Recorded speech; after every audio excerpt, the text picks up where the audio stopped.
부모는 활과 같고 아이는 화살과 같은 존재입니다. 활의 역할은요, 화살을 더 멀리, 더 높이 날려보내는 것이지 화살을 붙잡고 있는 것이 아닙니다.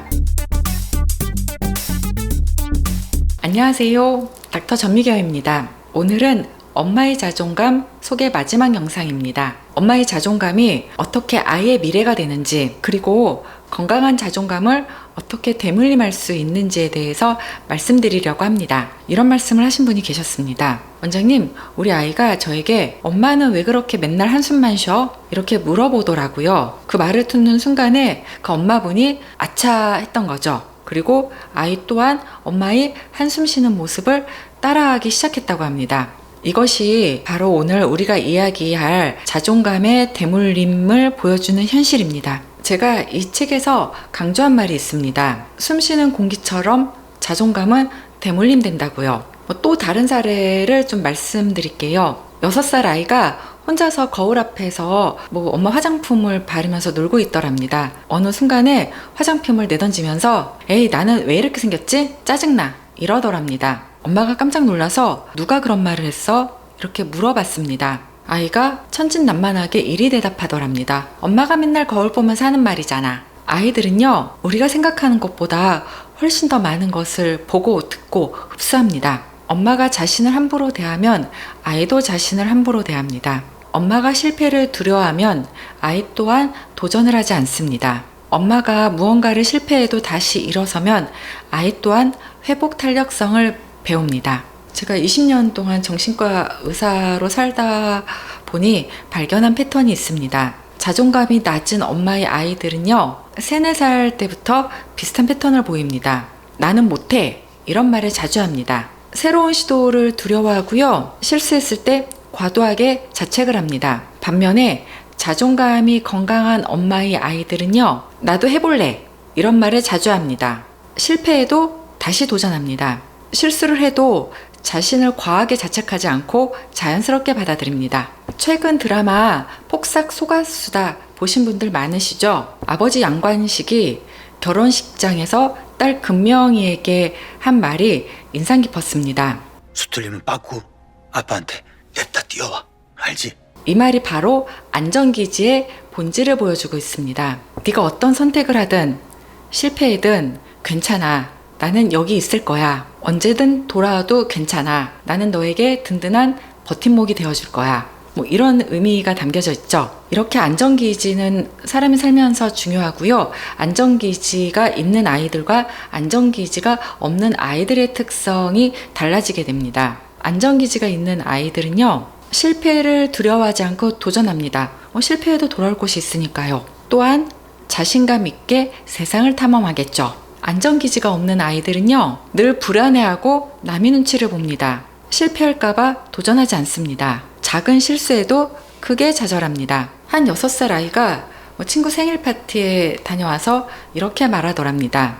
엄마, 나 오늘 생일 파티에서 춤 안 췄어. 다른 아이들이 비웃을까봐 무서웠어. 엄마가 늘 남들이 자신을 어떻게 볼까 전전긍긍하는 모습을 보고 자란 거죠. 아이도 똑같이 타인의 시선을 두려워하게 된 거고요. 우리의 불안도 또한 우리의 자신감도 아이에게 이렇게 전염이 됩니다. 애착 이론에 따르면 유아기에 형성된 애착 패턴이 성인기에 영향을 미친다고 말하죠. 이건 잘 알고 계신 내용이고요. 안전 애착을 형성한 아이들이 성인이 되어서도 건강한 대인관계 패턴을 형성하고요. 불안정 애착을 형성한 아이는 성인이 되어서 대인관계에서 어려움을 겪을 가능성이 많다는 거죠. 성인기에 도달해서도 새로운 관계와 경험을 통해 성장하고 발전하는 것은 가능합니다. 폭삭 속았수다에서는 건강한 자존감 그리고 안정적인 애착이 자식에게 어떤 영향을 줄 수 있는지를 잘 보여주고 있습니다. 해녀 할머니의 강인한 자존감은 딸인 애순에게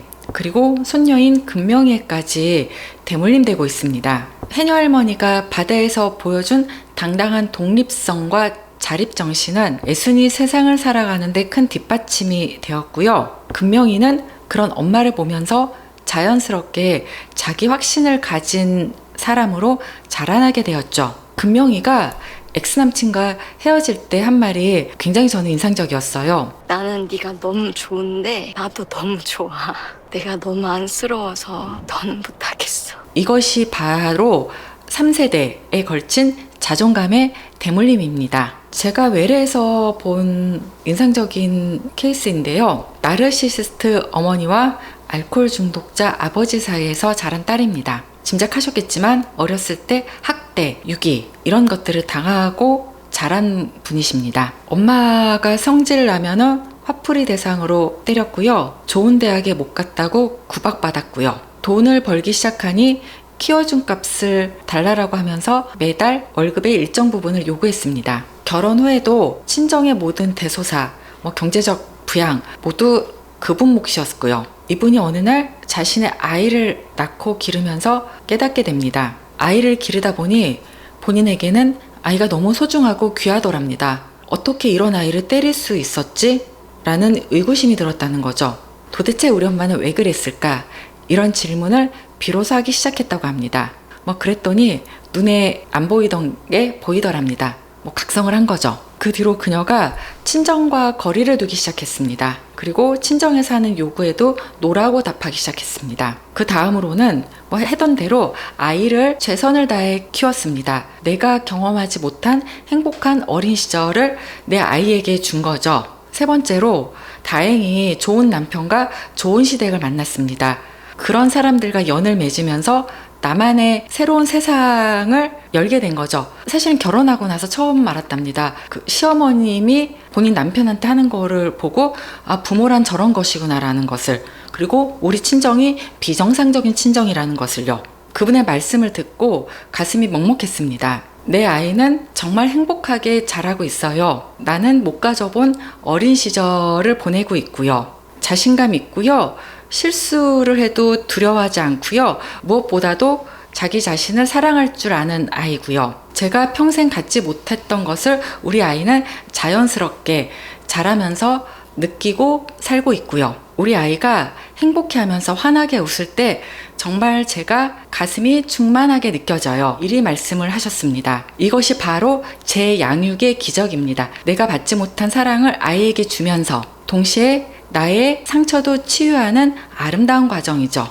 내가 엄마로서 그리고 한 인간으로서 썩 괜찮은 사람이구나, 이런 자기 확신도 갖게 되는 거고요.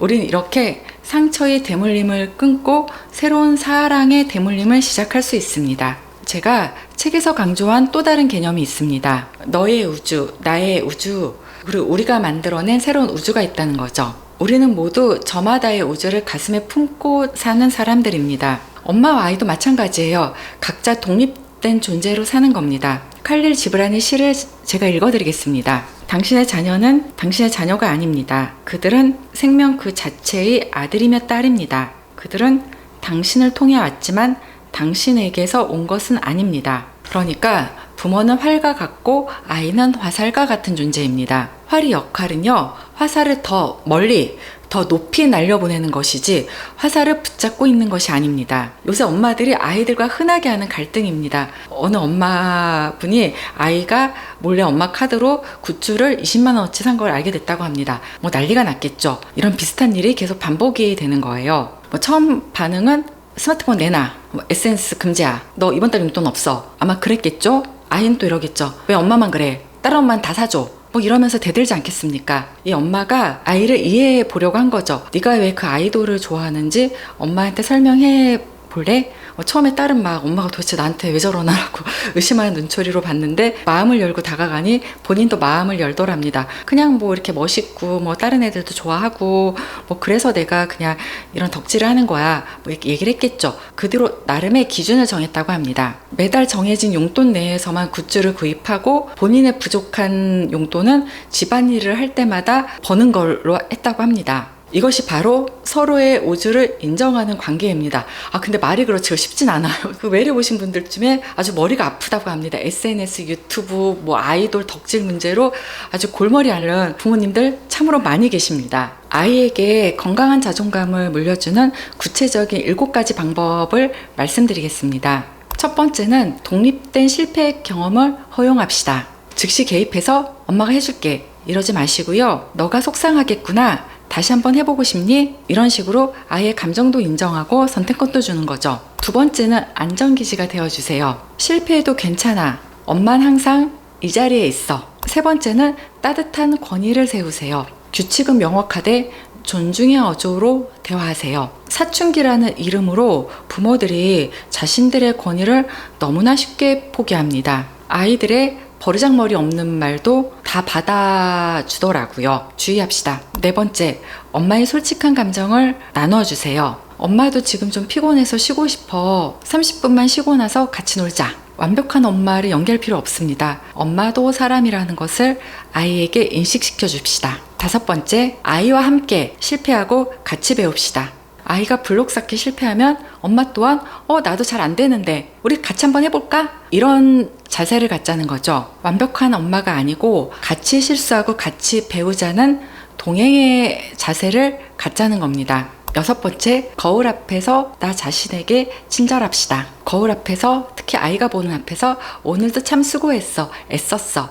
이렇게 스스로에게 말해보세요. 아이는 엄마가 자신을 대하는 방식을 그대로 배웁니다. 일곱 번째, 애매하게 충분해. 이런 말보다 구체적으로 아이의 장점을 칭찬해 줍시다. 넌 지금 모습 그대로 충분해. 뭐 이런 말도 좋긴 하지만 더 좋은 말은 너가 친구를 도와주는 모습이 정말 멋지더라. 이런 겁니다. 제가 에필로그에 쓴 문장입니다. 완벽한 엄마는 어디에도 없습니다. 우리가 찾아 헤맸던 것은 사실 완벽함이 아니라 불완전한 자신과 화해하는 용기였을지도 모릅니다. 제가 그동안 찍었던 총 4편의 영상을 통해 전하고 싶은 메시지는 바로 이겁니다. 당신은 지금 이 순간에도 충분히 좋은 엄마입니다.